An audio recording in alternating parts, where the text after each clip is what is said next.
chrétiens authentiques. Et j'espère que c'est la voie qu'on poursuit pour être de vrais chrétiens. J'avais donné, ma femme elle me demandait, c'est quoi le sujet le titre de ton message pour dimanche? Je l'avais appelé un vrai de vrai. Puis après ça, je dis ouais. Fait, je suis revenu à un titre plus chrétien, mettons. Plus significatif. Un chrétien authentique. Et vous savez, moi, je prépare mes messages, puis en dernière minute, j'ai oublié de l'allumer, excusez-moi.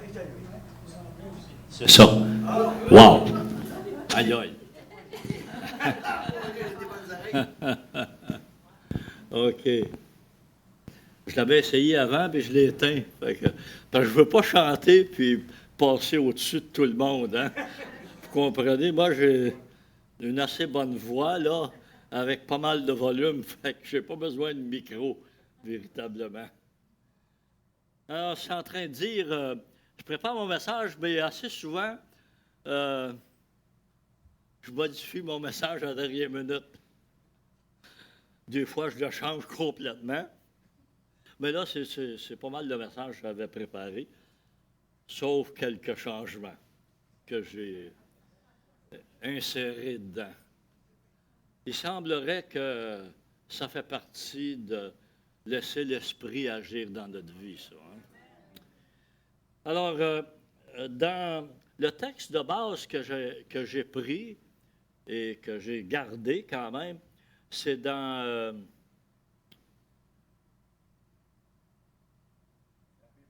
il n'est pas là, voyons. Je vais passer par-dessus. Dans Éphésiens 5, on est là. Ah, excusez, je ne l'ai pas mis encore. OK. Un chrétien authentique. OK, voilà notre texte. Veillez donc avec soin sur votre conduite, non comme des fous, mais comme des sages. Alors, on va parler un petit peu de ça. Sage, sagesse. Verset 17, il dit, c'est pourquoi ne soyez pas sans intelligence, mais comprenez quelle est la volonté du Seigneur. Deux choses qui s'apparentent pas mal, la sagesse puis l'intelligence. Hein? Comprendre la volonté du Seigneur, c'est l'intelligence. Hein? La parole de Dieu nous présente ça comme étant intelligent. Gloire à Dieu. Alors, vous savez, Dieu veut, puis l'Église a vraiment besoin de ça. Des chrétiens qui ont une marche véritablement vraie, sincère, un vrai de vrai, hein? Rempli de passion pour Dieu, pour sa parole. Des chrétiens qui ont le Saint-Esprit à l'œuvre dans leur vie, hein, qui sont accompagnés chaque jour dans leur marche par le Saint-Esprit. Saint-Esprit, Seigneur, il dit, il vous est avantageux que je m'en aille. Quand je serai parti, le Saint-Esprit va venir et va être avec vous tous les jours. Hein? Tous les jours. Les disciples ne voulaient pas que Jésus parte. Mais Jésus a dit, vous êtes avantageux. Parce que Jésus, quand il était sur la terre, il était juste une place à la fois, physiquement. Mais le Saint-Esprit, il est partout. Parce qu'il est avec nous, peu importe où on est. Alors, on a besoin d'être avec le Seigneur, puis on a besoin d'être vraiment réceptif aux promesses de Dieu, marcher avec lui. J'ai inséré dans mon message un texte qu'on lisait jeudi matin quand on a eu notre rencontre de comité. Et après avoir relu ce texte-là, vous savez, le chapitre 19 des psaumes,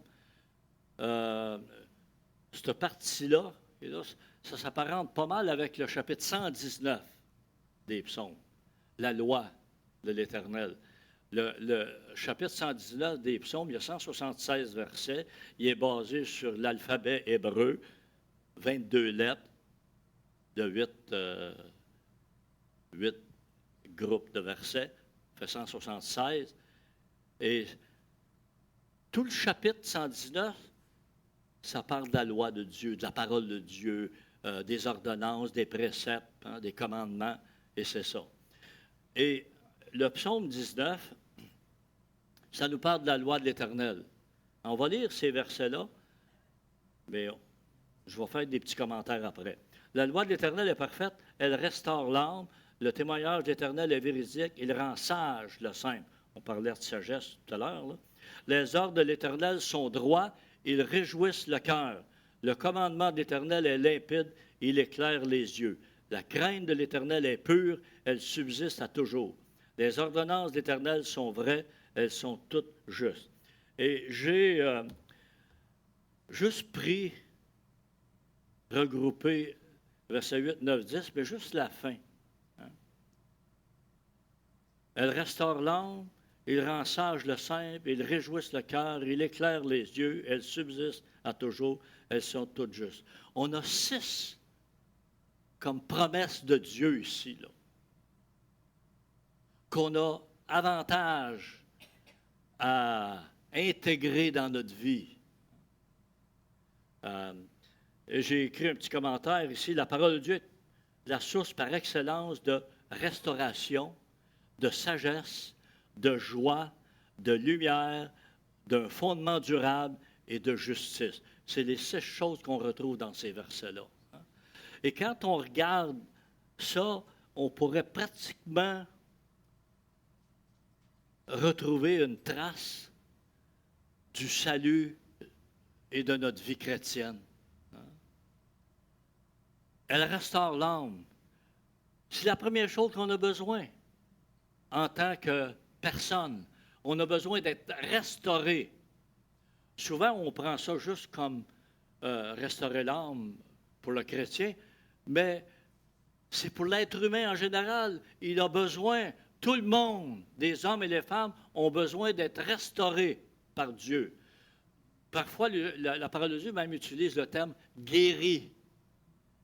On a besoin de la guérison de l'âme, de notre esprit, de notre spirituel. On a besoin de la sagesse de Dieu pour comprendre sa parole.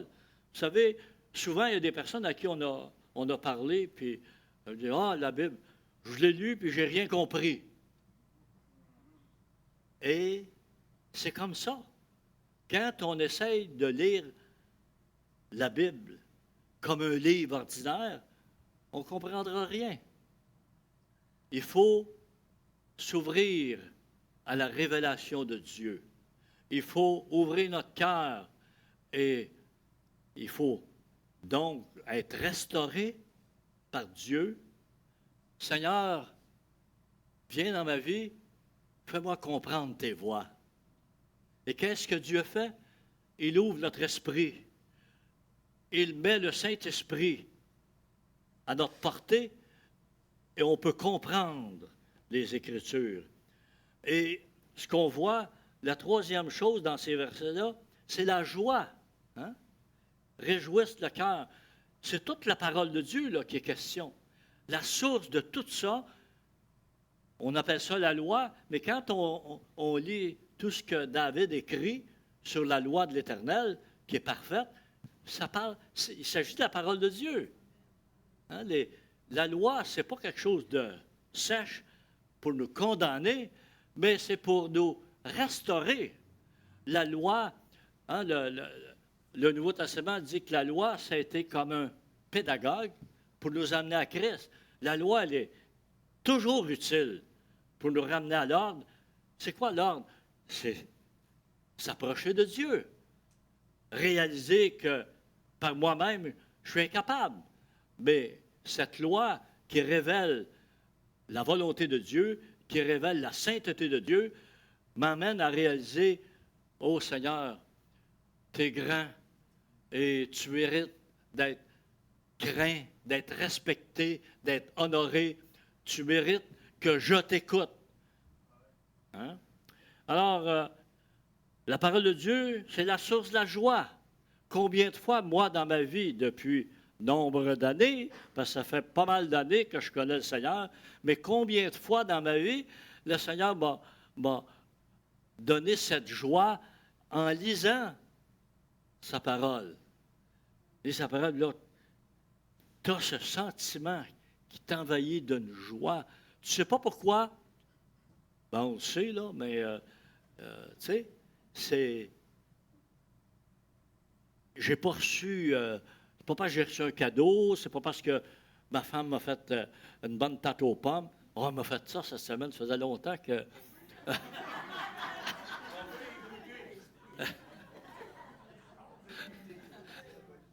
Et j'aurais dû prendre... Parce que j'ai pris une photo de la tarte, mais je ne l'ai pas mis...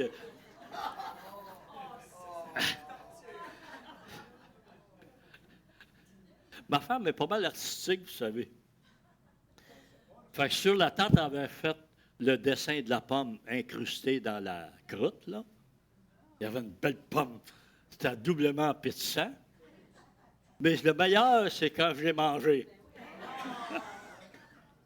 Ça faisait un petit bout de temps parce que, vous savez, comme ça fait quelques fois qu'on en parle, on est déménagé puis tout. Fait que, mettons que la pâtisserie, les desserts, les gâteaux, j'avais des Joe Louis, des May West. C'est moi qui faisais à manger, là, tu sais, là.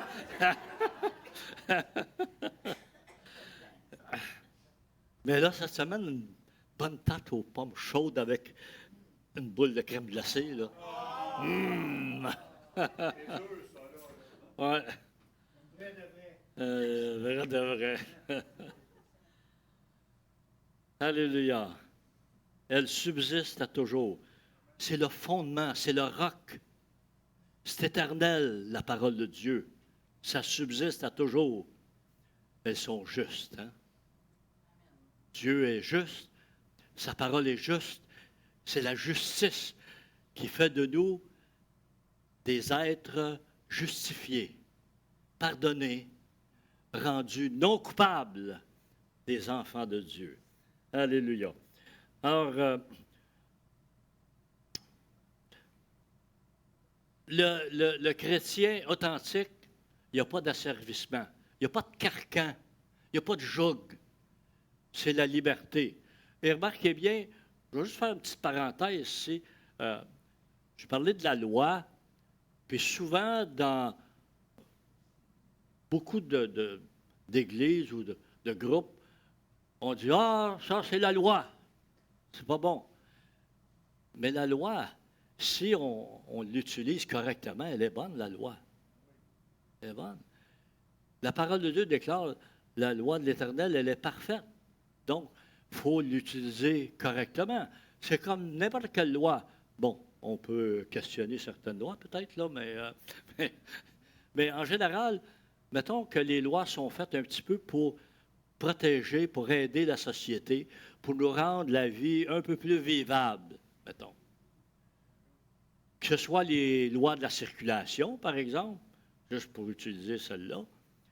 Tu sais, les lois sont que quand il y a un signal, un signe arrêt, on arrête. C'est pas juste pour permettre à l'autre de passer, mais c'est pour se protéger soi-même aussi. Tu sais, si je ne fais pas l'arrêt, puis l'autre, lui, il n'en avait pas d'arrêt, puis il passe, puis il me rentre dedans, ben la loi n'est pas mauvaise, là. Arrêtez, il peut dire, ah, les stops. Hein? On n'aime pas ça, les lumières rouges, puis les stops, hein? Moi, j'aime pas ça, en tout cas. C'est pas vous autres, là. Mais s'il n'y en avait pas, il y aurait beaucoup plus de morts, puis d'infirmes aussi. Alors, la parole de Dieu nous rend libres, mais libres pas à n'importe quoi. Hein? Donc, comme chrétien, on ne veut pas se laisser asservir. On ne veut pas vivre la vie d'un autre. Pas que l'autre vienne nous dire « Ah, tu devrais faire ci, tu devrais faire ça. » C'est pas comme ça. Hein? S'il y a quelque chose dans notre vie qu'on a besoin de changer, Dieu va nous adresser. Il va adresser par son Saint-Esprit, il va parler à nos cœurs, il va nous parler par sa parole. Oui, ça ne veut pas dire qu'on ne doit pas écouter les prédications. Les prédications, c'est la parole de Dieu. Mais on ne se laisse pas asservir. Tu sais, quand même que je viendrais pour essayer de vous imposer quelque chose, ce n'est pas le rôle du prédicateur, ce n'est pas le rôle de l'Église de vous imposer. Le rôle du prédicateur, c'est d'enseigner la parole de Dieu, de prêcher l'Évangile. Et puis le reste, c'est entre vous et le Seigneur. Donc, on ne met pas de joug sur personne. C'est la liberté. Galates 5.1 nous dit, c'est pour la liberté que Christ nous a libérés. Demeurez donc fermes et ne vous remettez pas de nouveau sous le joug de l'esclavage. Quand on parle d'esclavage ici, ce n'est pas un esclavage religieux qui est question, mais c'est comme le péché qui nous rend esclaves. Tant qu'on n'est pas un enfant de Dieu, on est asservi. On est asservi par le péché. Paul en parle de ça dans son Épître aux Romains, hein, quand il dit les choses que je voudrais faire, je ne suis pas capable, puis celles que je ne voudrais pas faire, c'est celles-là que je me trouve à faire. Tu sais. C'est ça d'être asservi par le péché, par notre nature charnelle. Mais quand on accepte le Seigneur, la grâce de Dieu, l'Esprit de Dieu, la puissance de Dieu dans notre vie nous rend capables d'être libérés de ce joug du péché, cet esclavage, de cet asservissement, pour être libres de faire ce que le Seigneur veut qu'on fasse. Alors, la liberté qu'il nous donne n'est pas de faire nos quatre volontés, puis de faire, dorénavant, je peux faire n'importe quoi, puis je vais être correct. Non. La liberté que l'Évangile parle, c'est d'être libre pour faire ça pourquoi j'ai été créé. Ça pourquoi Dieu m'a formé. Alors, et c'est là, seul, qu'on va être heureux quand on fait ça pourquoi j'ai été fait. Hein? Si vous prenez une automobile, vous essayez d'aller labourer dans le champ avec, vous allez avoir des problèmes. Elle n'a pas été faite pour ça.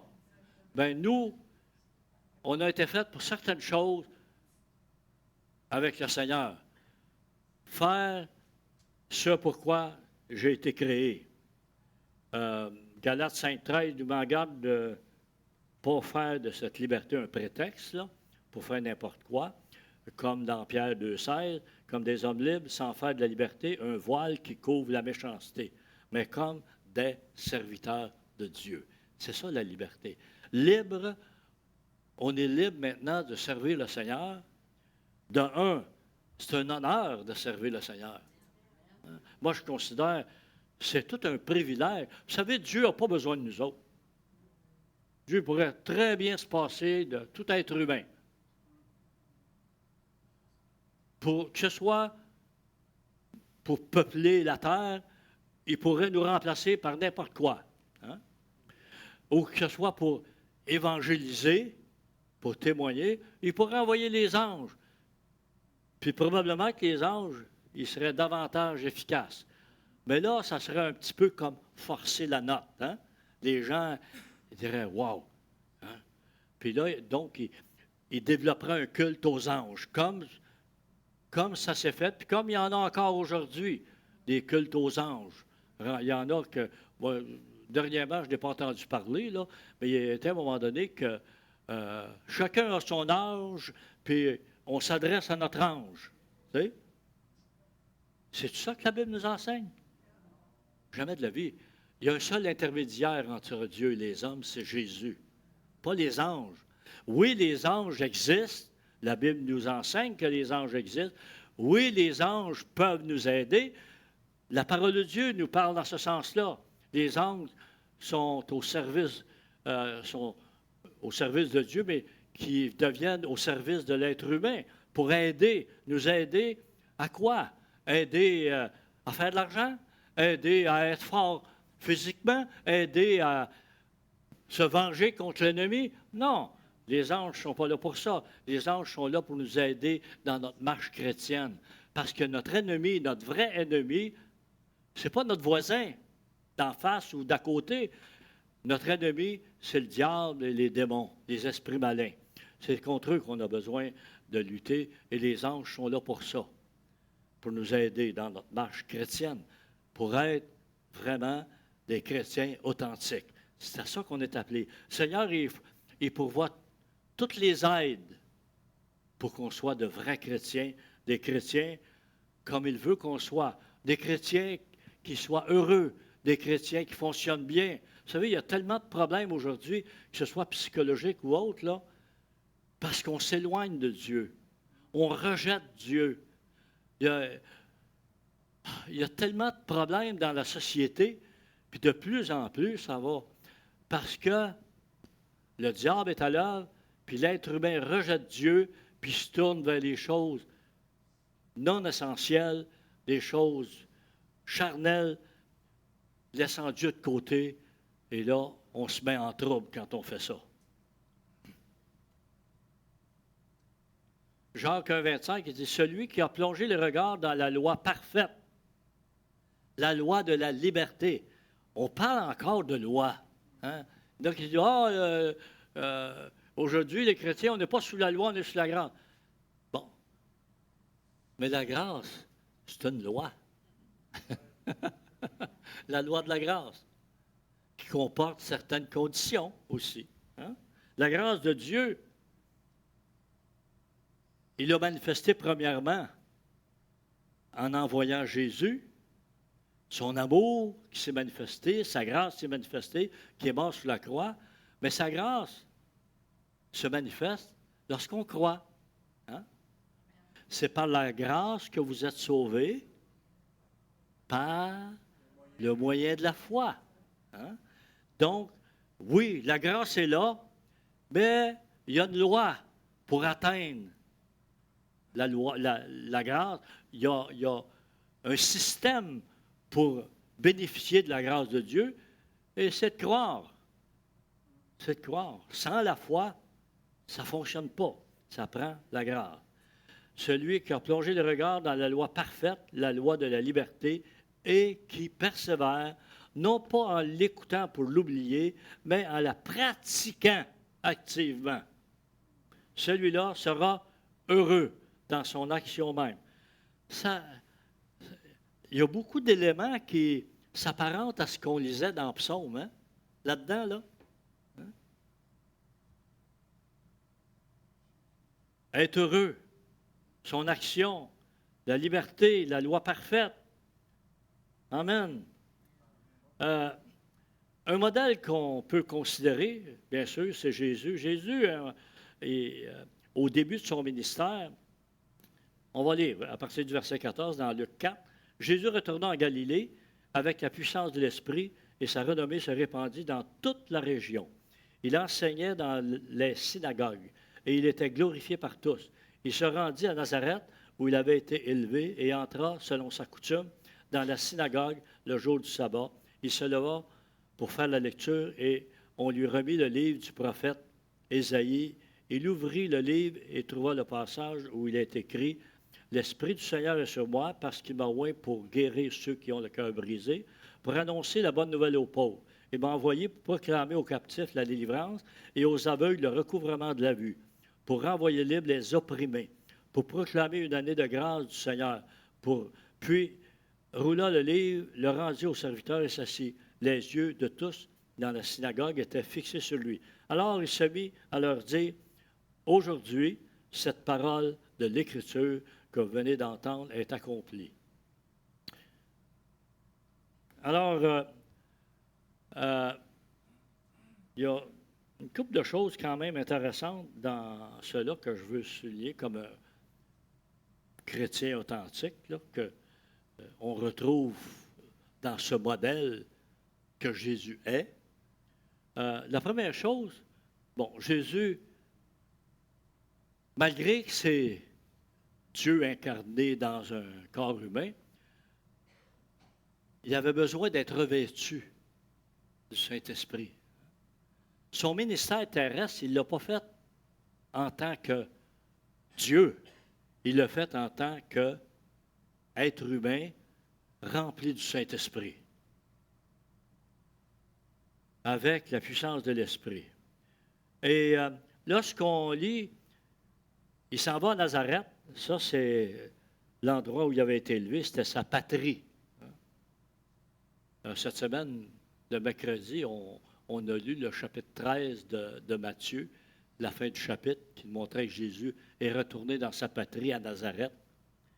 Et là aussi, ça nous parle qu'il a commencé à enseigner dans la synagogue, mais il n'a pas été bien reçu. Alors, verset 16 nous répète cela, c'est la même chose. Nazareth, où il avait été élevé, et entra selon sa coutume dans la synagogue le jour du sabbat. Moi, j'aime bien un passage comme celui-là, parce que c'est un enseignement pour nous. Jésus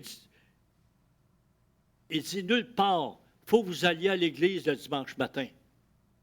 Hein? Je ne vois pas ça. Je ne sais pas si vous avez un verset qui parle de ça, aller à l'église le dimanche matin, là. Je ne l'ai pas vu. Mais, juste par l'exemple de Jésus et des autres qui sont notés, comme Paul, entre autres, Paul, c'est la même chose.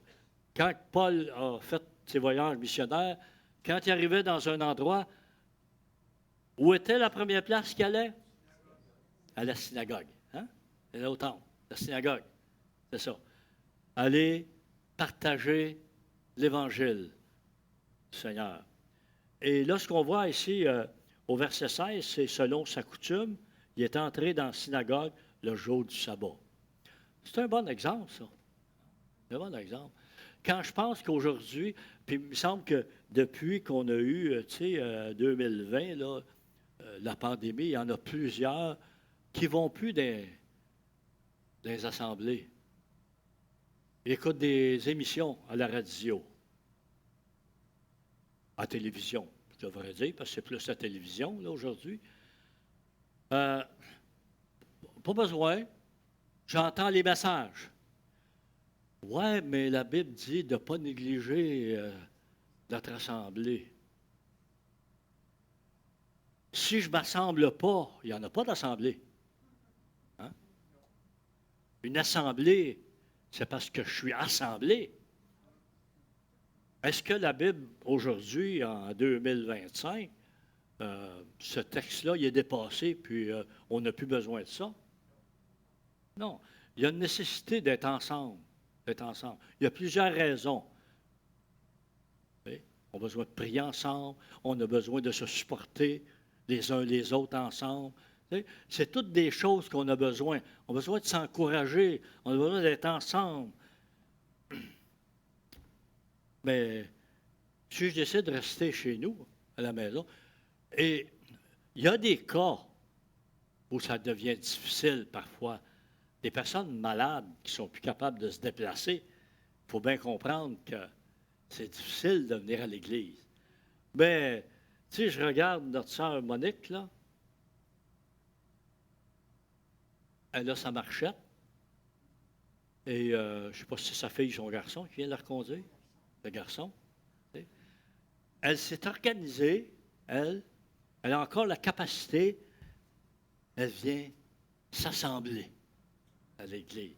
Moi, je lève mon chapeau que je n'ai pas, là, mais c'est tout un exemple, ça. C'est un exemple. On a besoin de s'encourager les uns les autres comme ça. Hein? Donc, venir ensemble dans l'Assemblée, ça fait du bien. Ça fait du bien. Puis si le matin, vous n'avez pas le goût, bien peut-être juste le fait de venir, ça va encourager quelqu'un d'autre aussi. Puis ça va vous faire du bien. Le Seigneur nous fait du bien. Ça m'est arrivé des fois que j'avais pas le goût d'aller à l'église, puis comme on a déjà entendu, hein, j'ai pas le choix, c'est moi qui prêchais.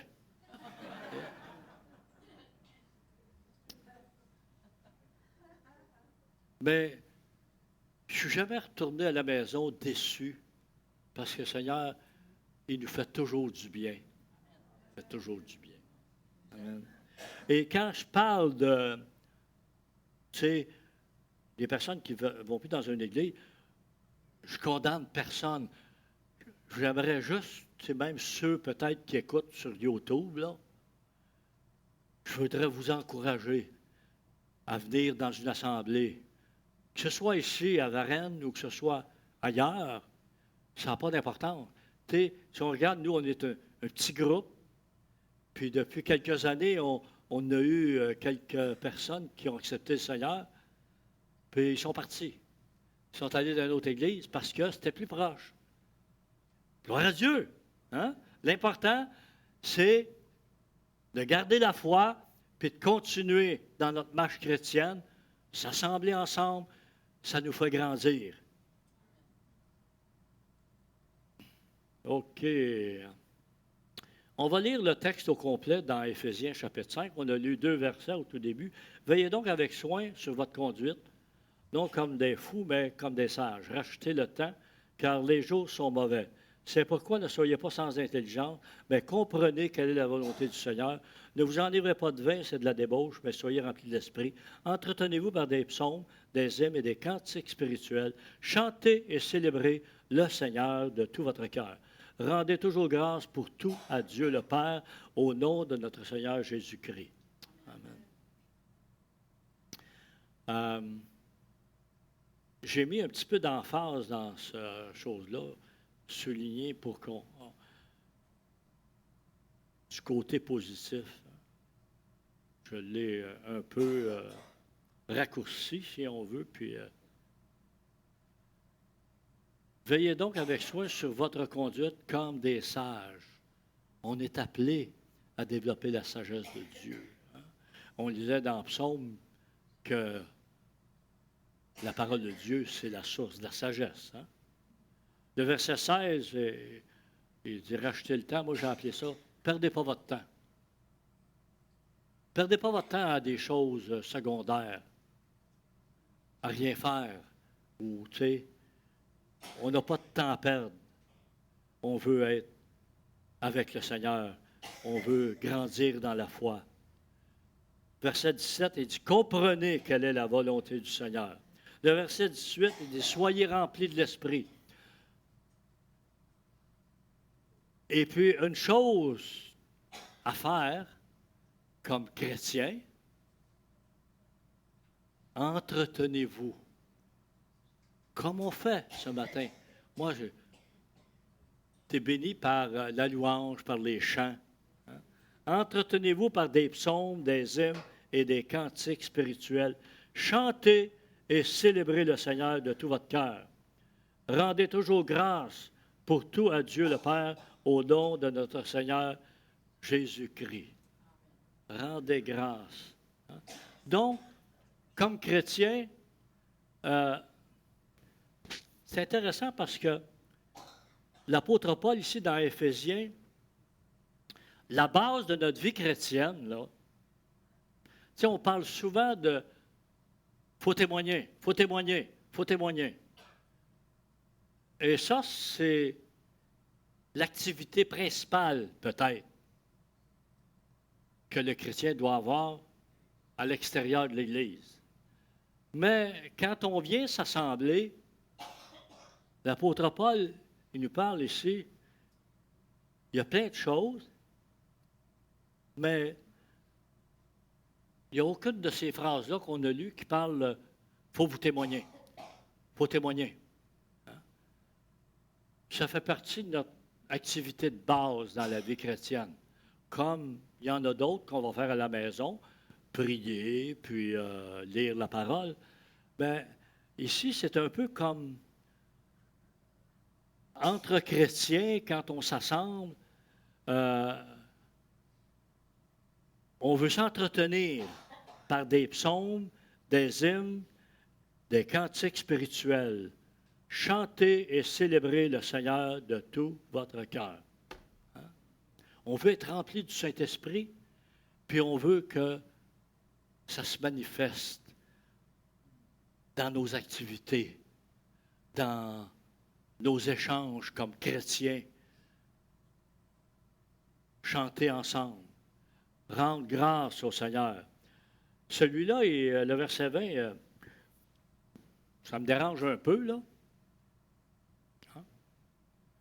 Rendez toujours grâce pour tout. Il y a des affaires que je n'ai pas le goût de rendre grâce, hein, quand ça m'arrive, là. Je ne sais pas vous autres, là.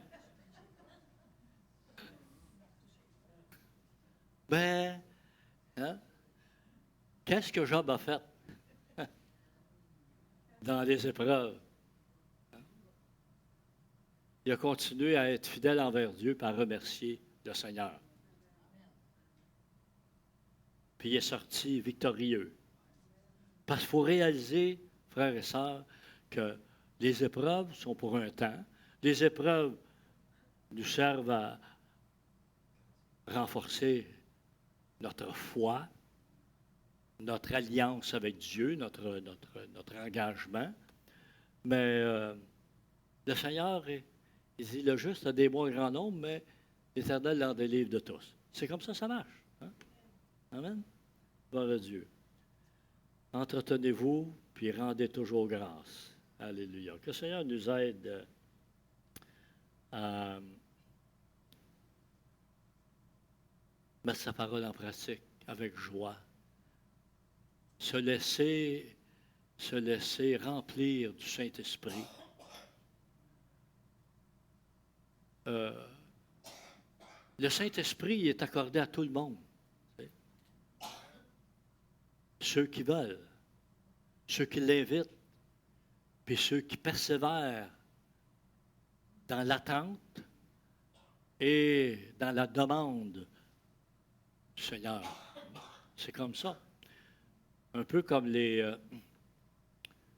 quelques 120 qui étaient dans la chambre haute. Ils ont attendu plusieurs jours, tu sais, avant d'être remplis du Saint-Esprit pour avoir de parler en langue, là, que le Saint-Esprit descende sur eux. Mais ils ont continué. Ils ont obéi au Seigneur. Le Seigneur a dit, attendez. Et pour une fois dans leur vie, là, Pierre, en tout cas, Pierre, il était souvent, tu sais, lui, il n'était pas toujours d'accord avec le Seigneur, hein? Mais là, il a appris sa leçon. Ouais. Il a entendu, patiemment, comme tout le monde. Vous savez, il n'y a pas d'exception avec le Seigneur. On attend. Puis il y en a qui reçoivent vite, puis il y en a d'autres, ça prend plus de temps. Moi, je me souviens, j'étais jeune, je l'ai reçu. J'avais 10 ans. Mon père, ça a pris 10 ans, lui, pour qu'il reçoive le baptême du Saint-Esprit. Puis lui, dans sa tête, il ne voulait pas le recevoir comme ça, d'une certaine façon. Puis finalement, il a fallu qu'il dise, Seigneur, comme tu voudras. Hein? Mais c'est comme ça marche avec le Seigneur. Hein? Il faut se rendre prêt. Il faut céder notre volonté à sa volonté. Que Dieu bénisse sa parole ce matin.